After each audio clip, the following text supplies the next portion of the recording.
देखिए, अरविंद केजरीवाल जी जेल से ही सरकार चलाएंगे और बहुत जल्दी ही जेल से वो बाहर भी आएंगे, बाहर आ जाएंगे क्योंकि देश का और इंडिया अलायंस का सबसे मजबूत नेता हैं हमारे केजरीवाल जी। और मुझे पूरा यकीन है कि हमारा पूरा विपक्ष केजरीवाल जी के साथ खड़ा रहेगा।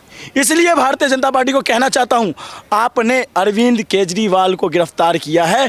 अरविंद केजरीवाल जैसे 2 करोड़ दिल्लीवासी आज भी बाहर है, वो देव शक्ति के रूप में आपका सामना खुलकर करेंगे। अगर केजरीवाल जी या हेमंत सोरेन जी बीजेपी में अभी आज कह दें कि मैं बीजेपी का पट्टा पहनने के लिए, बीजेपी का दामन थामने के लिए तैयार हूं, तो उनको तुरंत ईडी सीबीआई उनके घर का रास्ता भूल जाएगी और उनको तुरंत छोड़ देगी कि अब तो पूरी आम आदमी पार्टी को खात्मा करना है। तो इन्होंने उत्तर प्रदेश से संजय सिंह को गिरफ्तार करके दिखाया, तब भी नहीं कर पाए, तब जाके इन्होंने अरविंद केजरीवाल पे करा। और आज दिल्ली की जनता, आपने देखा होगा पत्रकार महोदय, दिल्ली की जनता जिस तरह से सड़कों पे थी, वहाँ से अमित शाह और मोदी जी को लग गया कि ये आम आदमी पार्टी कभी झुकने वाला नहीं है, क्योंकि ये ईमानदारी का साथ देने वाली पार्टी है। जो प्रधानमंत्री नरेंद्र मोदी जी से सवाल पूछता है उसको गिरफ्तार कर लिया जाता है, ईडी का सम्मन भेज दिया जाता है, सीबीआई का सम्मन भेज दिया जाता है। ईडी और सीबीआई जैसी शक्तियां प्रधानमंत्री नरेंद्र मोदी जी का चरण चंबुकम करने लगी हैं। और संजय सिंह का क्या कसूर था कि वो संजय सिंह संसद के अंदर प्रधानमंत्री नरेंद्र मोदी जी से सवाल पूछा करते थे। इन लोगों का कसूर सिर्फ इतना ही है। नमस्कार, स्वागत है आपका मेरे चैनल पर। मैं आपके साथ निशा झा। इस वक्त हमारे साथ बातचीत करने के लिए सामाजिक कार्यकर्ता अनुराग ओझा और सुमित शर्मा है। इनसे बातचीत करते हैं। जिस तरीके से आप लोग देख रहे हैं, दिल्ली के मुख्यमंत्री और आम आदमी पार्टी के संयोजक अरविंद केजरीवाल को कल रात 9 बजे ईडी ने गिरफ्तार कर लिया। इसके बाद से लगातार राजनीति में भूचाल मच गया है, क्योंकि आज राउज एवेन्यू कोर्ट में ईडी अरविंद केजरीवाल को लेके गई और वहाँ पे ईडी अरविंद केजरीवाल के खिलाफ सबूत पेश कर रही है कि अरविंद केजरीवाल ने गोवा चुनाव के लिए 45 करोड़ रुपया का इस्तेमाल किया और ईडी पे निगरानी रख रहे थे अरविंद केजरीवाल। ये भी दस्तावेज ईडी अधिकारियों को अरविंद केजरीवाल के घर से मिला है।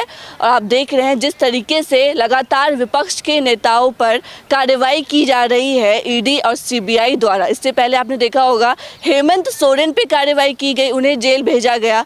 साथ ही साथ अब अरविंद केजरीवाल। तो कहीं ना कहीं तमाम जो इंडिया गठबंधन है, चाहे वो तेजस्वी यादव हो, राहुल गांधी हो, अखिलेश यादव हो, तमाम बड़े नेता कह रहे हैं कि बीजेपी चाहती है कि 2024 में विपक्ष विहीन चुनाव हो, यानी कि इस चुनाव में विपक्ष ना हो, सिर्फ भाजपा ही अकेले चुनाव लड़ ले और जीत जाए। तो हमारे साथ अनुराग ओझा और सुमित शर्मा हैं, इनसे बातचीत कर लेते हैं। तो अनुराग ओझा, सबसे पहले आपसे बात करती हूँ, कैसे देख रहे हैं जो अरविंद केजरीवाल पे कार्रवाई की गई है शराब घोटाले को लेकर, इसको आप कैसे देख रहे हैं? देखिए मैडम, लगातार हमारे विपक्ष के नेताओं की गिरफ्तारी हो रही है और वो लोग जेल में जाना कबूल करते हैं, बीजेपी में जाना कबूल नहीं करते हैं। अगर केजरीवाल जी या हेमंत सोरेन जी बीजेपी में अभी आज कह दें कि मैं बीजेपी का पट्टा पहनने के लिए, बीजेपी का दामन थामने के लिए तैयार हूं, तो उनको तुरंत ईडी सीबीआई उनके घर का रास्ता भूल जाएगी और उनको तुरंत छोड़ देगी। ये मैडम आज की सरकार में है, सिर्फ चंदे और धंधे की राजनीति चल रही है। जो प्रधानमंत्री नरेंद्र मोदी जी से सवाल पूछता है उसको गिरफ्तार कर लिया जाता है, ईडी का सम्मन भेज दिया जाता है, सीबीआई का सम्मन भेज दिया जाता है। ईडी और सीबीआई जैसी शक्तियां प्रधानमंत्री नरेंद्र मोदी जी का चरण चंबुकम करने लगी हैं। और राजा जब अंधा हो जाए, सेवा जब धंधा हो जाए, तो युग कभी मत समझो खुद को निर्बल या कमजोर, चौराहे पर अभय पुकारो चोर चोर चोर।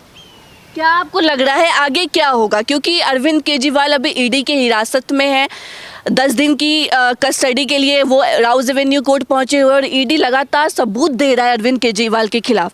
तो क्या लग रहा है कितना इसमें नुकसान किसको होगा, फायदा किसको होगा? मैडम, एसबीआई ने जो रिपोर्ट दी है उस पर कार्रवाई क्या होगी और उस पर प्रधानमंत्री नरेंद्र मोदी जी को क्या किया जाएगा, आप इसका पहले जवाब दे दीजिए। क्योंकि जो देश का सबसे बड़ा घोटाला, देश का सबसे बड़ी पार्टी, देश का सबसे ज़्यादा लंबा चौड़ा छाती प्रधानमंत्री नरेंद्र मोदी जी की है।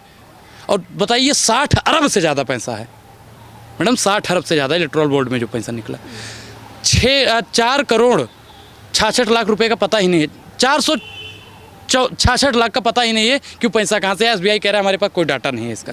आप बताइए मैडम, आपने भी 500 रुपये का खाता खुलवाया होगा 15 लाख लेने के लिए, खुलवाया था या नहीं खुलवाया था? चलिए उस टाइम पे तो हम लोग बहुत छोटे थे। आपसे देखिए मैडम, पहले मुझे बात, लेकिन अमित शाह कह रहे हैं इस पे इलेक्टोरल बॉन्ड पे। अमित शाह सुनिए मैडम, अमित शाह तो उनको जिनको भ्रष्टाचारी बोल रहे थे उनको आज सदाचारी बोल रहे हैं। अमित शाह की बात मत, इधर उधर की बात न करिए। बता तेरा काफिला क्यों लूटा। मैं जिस मुद्दे पर बात कर रहा हूँ मैडम, मुद्दे को मत भटकाइए, क्योंकि जो देश की बड़की मीडिया है वो भी इलेक्टोरल बॉन्ड पे बात नहीं करना चाहती है, और जो सोशल मीडिया देश का सच्चा मीडिया है वो भी आज बात करने को तैयार नहीं है। ये कहीं ना कहीं लोकतंत्र को खोखला करने चाहता है। तो अरविंद केजरीवाल का अब क्या होगा, क्योंकि इससे पहले संजय सिंह, फिर सत्येंद्र जैन जो स्वास्थ्य मंत्री थे दिल्ली के, फिर मनीष सिसोदिया, आम आदमी पार्टी के तमाम बड़े मंत्री नेता जेल में हैं। अब अरविंद केजरीवाल सीएम, ये पहले सिटिंग सीएम है जिनको अरेस्ट किया गया है। इससे पहले भी अरेस्ट हुए लेकिन वो इस्तीफा दे चुके थे सीएम पद से, लेकिन अरविंद केजरीवाल पहले ऐसे सिटिंग सीएम है जिनको गिरफ्तार किया गया है। और तमाम नेता कह रहे, चाहे वो आतिशी हो, कि जेल से सरकार चलाएंगे अरविंद केजरीवाल। सरकार चलनी चाहिए, बिल्कुल जेल से चलनी चाहिए, बिल्कुल जेल से मैडम चलनी चाहिए, क्योंकि केजरीवाल जी ने इतनी बेहतर शिक्षा दी है, इतना बेहतर स्वास्थ्य दिया है, बिजली, पानी, महिलाओं को सम्मान।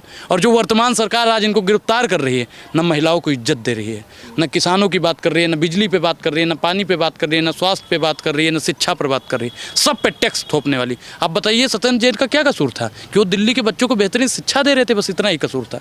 केजरीवाल का क्या कसूर था कि वो महिलाओं को और देश और भी मतलब जो यहाँ पे बहन बेटियाँ हैं उनको अच्छी सुविधा दे रहे थे। सत्येंद्र जैन का क्या कसूर था कि वो अच्छा स्वास्थ्य सुविधा दे रहे थे। संजय सिंह का क्या कसूर था कि वो संजय सिंह संसद के अंदर प्रधानमंत्री नरेंद्र मोदी जी से सवाल पूछा करते थे। इन लोगों का कसूर सिर्फ इतना ही है। तमाम भाजपा के नेता कह रहे हैं कि अरविंद केजरीवाल का एक पुराना ट्वीट वायरल हो रहा है 11 साल पहले का। उसमें उन्होंने ट्वीट किया था कि कब भ्रष्टाचारी नेता गिरफ्तार होंगे। तो उस ट्वीट को लेके भी बवाल मचा हुआ है। और साथ ही साथ तमाम बीजेपी की चाहे स्पोक्स पर्सन, एक सेकेंड, संबित पात्रा कह रहे हैं कि बोया पेड़ डॉक्टर था, सुनिए तो, बोया पेड़, मुझे दिखा दीजिए, चलिए आप सुन तो लीजिए। बोया पेड़ बबूल का तो आम कहाँ से आएगा, घोटाला किया शराब का तो आराम कहाँ से मिलेगा अरविंद केजरीवाल को, कैसे देख? तो संबित पात्रा से भी मेरा एक ही सवाल है, करता था सो क्या किया, आप किया पछताए, बोया पेड़ बबूल का आम कहाँ तक खाए। मुझे आप अपनी क्लिनिक दिखाइए, आप जिस क्लिनिक के डॉक्टर हैं, उसके बाद में केजरीवाल पर सवाल उठाइए। केजरीवाल की मोहल्ला क्लिनिक में अगर इनको डॉक्टर का पद मिल जाता तो ये केजरीवाल जी की भजन करते, सीताराम सीताराम सीताराम सीताराम करके भजन गा रहे होते। आप इनकी बात करते हैं जो झुट्ठों के पार्टी में बैठकर झुट्ठों के सरदार का चंड चमुकम करती है। आप ऐसे प्रवक्ताओं की बातों पर विश्वास करते हैं। तिवारी कह रहे दिल्ली को साफ पानी नहीं मिल रहा है, बिजली नहीं मिल रही है, दिल्ली के लोग परेशान हैं। क्या कैसे देखिए, केजरीवाल ने दिल्ली को भ्रष्ट कर दिया। अब आप एक चीज़ बताइए मैडम, आप भी दिल्ली में रहती होंगी और बहुत लोग हैं जो मुझे दिल्ली से देख भी रहे हैं। और जी क्या नाम है इनका, मनोज तिवारी, बीबीबीआर पी के नाचे लोगलू छमक छमक छमक, वो भी दिल्ली में ही रहते हैं। ठीक, सांसद हैं तो दिल्ली में ही रहते हैं। अब उनके ऑफिस में बिजली पहुंचती है कि नहीं पहुंचती है? पीने के लिए साफ पानी मिलता है कि नहीं मिलता है? जिसने नमामि गंगे की शुरुआत की थी, आप बताइए उसने गंगा साफ की? बताइए, बिजली का रेट कम करने के लिए जो आया था कोई गंगा का लाल बनकर, रह गया अडानी और अंबानी का दलाल बनकर। मैडम आपने एक सवाल है आपसे, कहा जाता है कि हाथ कंगन को आरसी क्या, हाथ कंगन को आरसी क्या और पढ़े लिखे को फारसी क्या। तो अमित शाह को या फिर मनोज तिवारी को या उस पात्रा को, डॉक्टर पात्रा को समझाना अनुराग ओझा के बस की बात नहीं है। समझाया उसे जाता है जो ना समझा हो, और जो पहले से ही समझ के बैठा हो। आप हमें कितना भी समझा लेंगे, हम नहीं समझेंगे। तो ऐसे लोगों को समझाना बेकार है। और आपको पता होगा कि भगवत गीता कहती है कि मूर्ख को समझाने के लिए पहले महामूर्ख होना जरूरी है। तो मैं महामूर्ख नहीं हूँ महाराज। क्या लगता है अरविंद केजरीवाल को आप क्या कहना चाहेंगे? देखिए, अरविंद केजरीवाल जी जेल से ही सरकार चलाएंगे और बहुत जल्दी ही जेल से वो बाहर भी आएंगे, बाहर आ जाएंगे, क्योंकि देश का और इंडिया अलायंस का सबसे मजबूत नेता है हमारे केजरीवाल जी। और मुझे पूरा यकीन है कि हमारा पूरा विपक्ष केजरीवाल जी के साथ खड़ा रहेगा। ठीक है, सुमित आपसे बात करना चाहेंगे, कैसे देख रहे केजरीवाल की जो हिरासत में लिया गया, कैसे देख रहे हैं? जो सत्य को परेशान किया जा सकता है, पराजित कभी नहीं किया जा सकता। अरविंद केजरीवाल जी और आम आदमी पार्टी के पीछे भारतीय जनता पार्टी आज से नहीं लगी हुई है। उनको जब गुजरात चुनाव में जब आम आदमी पार्टी ने पहली बार ठेंगा दिखाने का काम किया था, तभी से भारतीय जनता पार्टी और भारतीय जनता पार्टी के दो गुजराती, चाहे वो अंबानी अडानी हो, चाहे दो गुजराती मोदी और शाह हो, उनको ये लग गया कि मेरे घर में आकर मुझे आंख दिखाने वाले कहाँ से पैदा हो गया। तभी से भारतीय जनता पार्टी ने सोच लिया था कि आम आदमी पार्टी के पूरे जो संगठन है उसका खात्मा करेंगे। पहले इन्होंने सत्येंद्र जैन को गिरफ्तार करने का काम किया, उन्हें लगा कि वहाँ से विधायक को खरीद लूँगा, लेकिन उसके गुरूर को अगर आंख दिखाने का काम किया तो आम आदमी पार्टी का वो तमाम सिपाही ने किया। जब वहाँ से काम नहीं चला तो एमसीडी चुनाव और गुजरात चुनाव के मद्देनज़र इन्होंने क्या किया, मनीष सिसोदिया को गिरफ्तार करने का काम, जो प्रभारी थे वहाँ के। तब भी लगा इन्हें कि गुजरात के तमाम जो आम आदमी के कार्यकर्ता हैं, दिल्ली के आम आदमी पार्टी के कार्यकर्ता हैं, वो बिक जाएंगे। तब भी नहीं बिका लोकतंत्र और संविधान के लिए। तब भी इनको गुरूर चढ़ गया कि अब तो पूरी आम आदमी पार्टी को खात्मा करना है, तो इन्होंने उत्तर प्रदेश से संजय सिंह को गिरफ्तार करके दिखाया। तब भी नहीं कर पाए, तब जाके इन्होंने अरविंद केजरीवाल पे करा। और आज दिल्ली की जनता, आपने देखा होगा पत्रकार महोदय, दिल्ली की जनता जिस तरह से सड़कों पे थी, वहाँ से अमित शाह और मोदी जी को लग गया कि ये आम आदमी पार्टी कभी झुकने वाला नहीं है, क्योंकि ये ईमानदारी का साथ देने वाली पार्टी है, क्योंकि ये शिक्षा और स्वास्थ्य के नाम पर देश के तमाम महिलाओं को सशक्त करने का काम किया है। कैसे कहता हूँ, उनके बच्चों, महिलाएं, बहन और बेटी, उनके बच्चों को शिक्षा देकर उनको मजबूत किया और महिलाओं को बस फ्री करके उनको रोजगार के माध्यम से सशक्त करने का काम किया है। तो वहाँ से कहीं ना कहीं भारतीय जनता पार्टी डरी हुई है। इसलिए भारतीय जनता पार्टी को कहना चाहता हूँ, आपने अरविंद केजरीवाल को गिरफ्तार किया है। अरविंद केजरीवाल जैसे 2 करोड़ दिल्ली वासी आज भी बाहर है, वो देव शक्ति के रूप में आपका सामना खुलकर करेंगे। क्योंकि फिर कहता हूँ, आपको नहीं लगता कि अरविंद केजरीवाल ने कोई घोटाला किया है? ये तो ईडी और सीबीआई भी नहीं क्लियर कर पा रही है। 2 साल से इन्वेस्टिगेशन चल 2 साल से इन्वेस्टिगेशन कर रहा है। हमेशा प्रेस रिलीज होता है, लेकिन प्रेस रिलीज में एक पार्टी के नेता का नाम आता है, आम आदमी पार्टी के तमाम नेताओं का नाम आते हैं, लेकिन प्रेस रिलीज में कभी ईडी ये बताने की हिम्मत नहीं जुटाता क्या क्या मिला है, कहाँ से मनी लॉन्ड्रिंग हुई है। आपको बताना चाहता हूँ, अगर आम आदमी पार्टी के वो तमाम नेता अगर अपराधी हैं, अगर उन्होंने घोटाला किया है, उन्होंने मनी लॉन्ड्रिंग के केस में वो दोषी है, तो मैं पूछना चाहता हूं, जो कैबिनेट सेक्रेटरी उसमें शामिल था, वो कैबिनेट सेक्रेटरी क्या आरोपी या अपराधी नहीं है क्या? मैं पूछना चाहता हूं, जो उसका रोड मैप तैयार करने वाले, उसको अप्रूवल करने वाला अनिल बैजल क्या अपराधी नहीं है क्या? मैं पूछना चाहता हूं, जिन कंपनियों का हवाला दिया जा रहा है, क्या उन कंपनियों के मालिक क्या अपराधी नहीं है?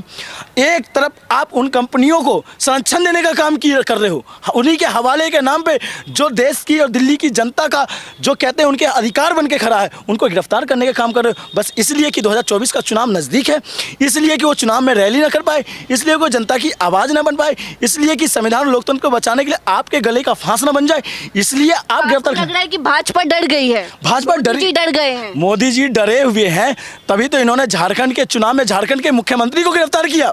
वहां से लगा इन्हें विपक्ष कमजोर पड़ जाएगा। फिर उसके बाद वो काम नहीं आया तो इन्होंने बिहार की सत्ता को बदलने का काम किया। बिहार की सत्ता को भी बदल दिया। तो जब इन्होंने जन विश्वास यात्रा के माध्यम से आरजेडी ने ताकत दिखा दी कि बिहार की जनता आरजेडी के साथ है, तो वहां से भी डर गई। फिर इन्हें लगा कि विपक्ष का अब कोई नेता बड़ा निकला बचा हुआ है तो आम आदमी पार्टी है, जिसका बोलबाला देश के तमाम, हरियाणा में भी देख लो, कुरुक्षेत्र के अंदर इन्हें हार दिख रही है, पंजाब में इन्हें हार दिख रही है, दिल्ली में इन्हें हार दिख रही है, तभी तो ये तमाम जगह अपने उम्मीदवार को चेंज कर रहे हैं। आप ये बताइए, अगर आप इतना लोकतंत्र को मानने वाले लोग हो तो आपको राजनीति के अखाड़े में जाना चाहिए। आप राजनीति के अखाड़े की जगह आप अगर किसी का देखिए, तमाम जो विपक्ष के नेताओं को गिरफ्तार किया जा रहा है प्रवर्तन निदेशालय के द्वारा, और साथ ही साथ कांग्रेस के जो बैंक हैं उनको भी फ्रीज कर दिया गया है, कैसे देख रहे हैं आप तमाम जो विपक्ष के ऊपर टारगेट किया जा रहा है? मैं कहता हूँ सीबीआई, ईडी, एसबीआई, इन तमाम एजेंसियों को मैं एक ही बात कहना चाहता हूँ, आप निष्पक्ष हो, और अगर आप इनके झांसे में आ जाओगे तो अपना जो कहते हैं उनका जो एक मान और सम्मान देश की जनता के बीच में है, उनकी साख को अगर आप डुबाने का काम कर रहे हो तो आप लोग ही कर रहे हो। जो आज नहीं तो कल आने वाला पीढ़ी आपको गाली देगा। जिस तरह से आज हम लोग उन तमाम नौकरशाह को गाली देने का काम करते हैं जो अंग्रेजों का साथ दिया करते थे, उसी तरह आने वाली पीढ़ी कल आपको गाली देगी। जब देश तानाशाह के गुलाम हो जाएगा तो आपको भी गाली मिलेगा, अंग्रेजों का नौकरशाह। अंग्रेजों को नौकरशाह के तौर पे आप देश की जनता की भावनाओं के साथ खेलने का काम कर रहे हो। मैं कहना चाहता हूँ ईडी से भी, मैं तो सुप्रीम कोर्ट से निवेदन करता हूँ, चंद्रचूड़ साहब से मैं निवेदन ये करता हूँ, मैंने मान लिया ईडी और सीबीआई, एसबीआई तमाम एजेंसियां निष्पक्ष काम कर रही है, ईमानदारी से काम कर रही है, तो तमाम नेता, तमाम मंत्री, तमाम कैबिनेट सेक्रेटरी, तमाम सबके अचल संपत्ति का जांच फिर से दोबारा कराई जाए और निगरानी सुप्रीम कोर्ट का हो, और पता चल जाएगा दूध का दूध और पानी का पानी, जिस तरह से इलेक्टोरल बॉन्ड के माध्यम से निकल के आया था। आखिरी सवाल है, केजरीवाल मुख्यमंत्री पे जो अभी ईडी की हिरासत में है, क्या होगा? आखिरी सवाल है आपसे। आगे क्या भविष्य नजर आ रहा है आपको? 2 करोड़ की जनता का विश्वास है, 2 करोड़ की जनता का जनमत है उनके साथ। तो जनता की आवाज़ अगर अरविंद केजरीवाल जी है तो वो सत्ता सदन से चलाए चाहे जेल से चलाए, वो देश की जनता और राज्य दिल्ली की जनता चला रही है सत्ता। और सत्ता चला रही है किसके लिए? बेहतर शिक्षा के लिए। सत्ता चला रही है किसके लिए? बेहतर स्वास्थ्य के लिए। सत्ता चला रही है किसके लिए? दिल्ली की जनता को सशक्त करने के लिए, दिल्ली की जनता की आवाज़ के लिए। और एक चीज़ और बता देना चाहता हूँ मैं, मोदी जी और शाह जी ने जितने हथकंडे अपनाए हैं इनको 2024 के चुनाव में दिख जाएगा। दिल्ली की 7 सीट इंडिया गठबंधन जीत रही है और इसका नतीजा इन्होंने आज ही घोषित हो गया।